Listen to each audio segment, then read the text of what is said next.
All right, today we're going to tackle a really fascinating puzzle.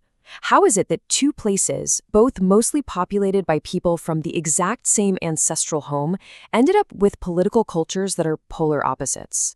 We're talking, of course, about Taiwan and Singapore. Let's get right into it. Think about it. Both Taiwan and Singapore had huge waves of immigrants from Fujian province in southern China. They share these incredibly deep cultural roots. And yet, one is famous for its fiery, often head-to-head partisan politics, while the other is known for its focus on social harmony and stability. So you gotta ask, why?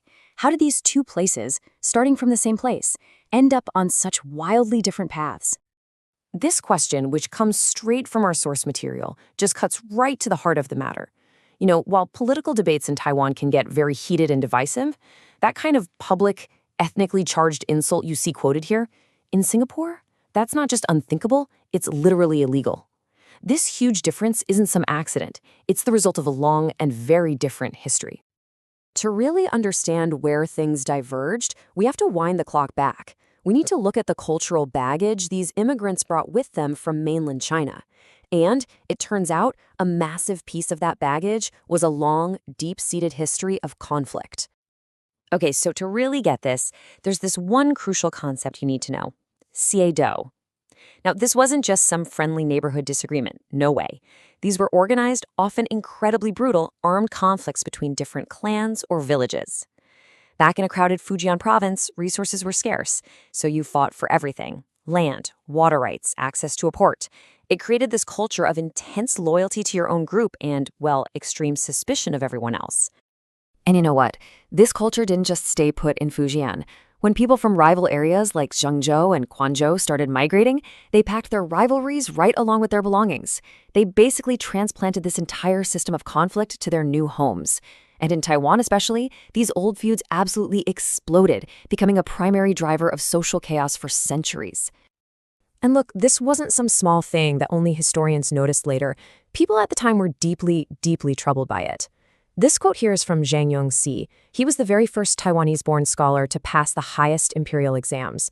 He was so disturbed he wrote an entire essay back in 1853, basically begging people to stop the violence. His question just captures the pure tragedy of it all. Neighbors, people from the same country, treating each other like mortal enemies. All right, so here's the fork in the road. This is where the two paths really start to split. Let's stick with Taiwan first and see how that historical culture of feuds was able to survive and eventually morph into a modern political style. So what was the big difference maker in Taiwan? Well, it really came down to a weak government. During the Qing dynasty, the island was pretty much the frontier, remote, wild. The central government was either unable or just unwilling to step in and be a fair referee in these disputes. So what happens? People fall back on what they know. The clans had to fend for themselves, which meant they had to fight to protect their land and their people.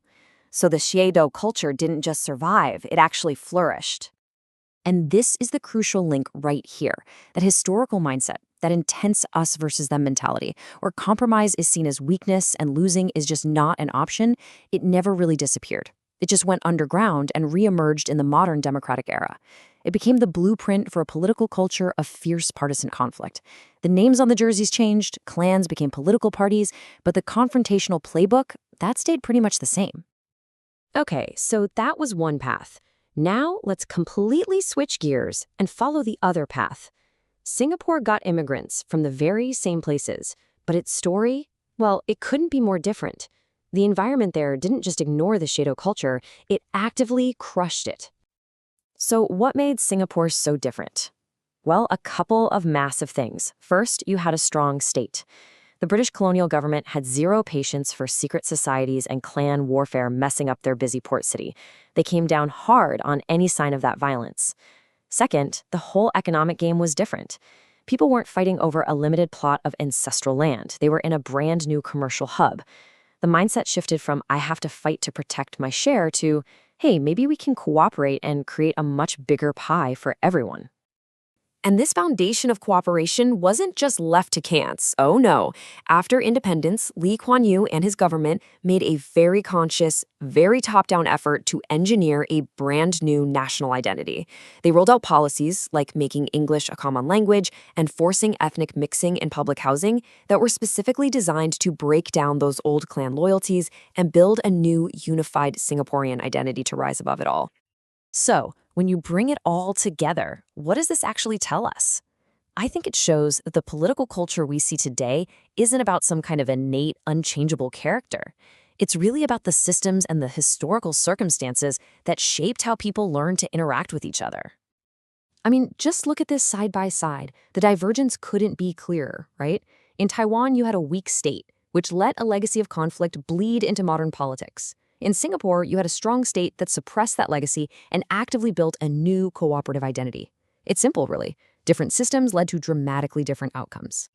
But to really get why this historical stuff has such a long shelf life, we kind of have to look at the psychological habits it creates.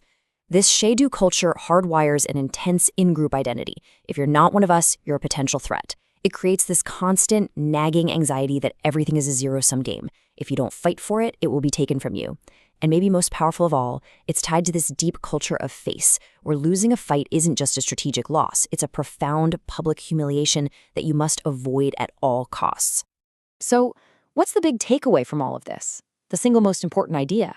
It's that the differences we see in Taiwan and Singapore's politics aren't because the people are somehow fundamentally different. It's because they were dropped into radically different systems. One system made conflict a winning strategy for survival. The other system made cooperation the winning strategy. It was history and it was policy that shaped the behavior we see today. And that kind of leaves us with one final thought to chew on.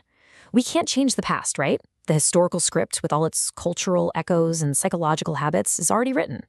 But understanding that script, recognizing those forces that shape how we think and act, that gives us the power to choose how we perform in the present. The performance? Well, that's up to us.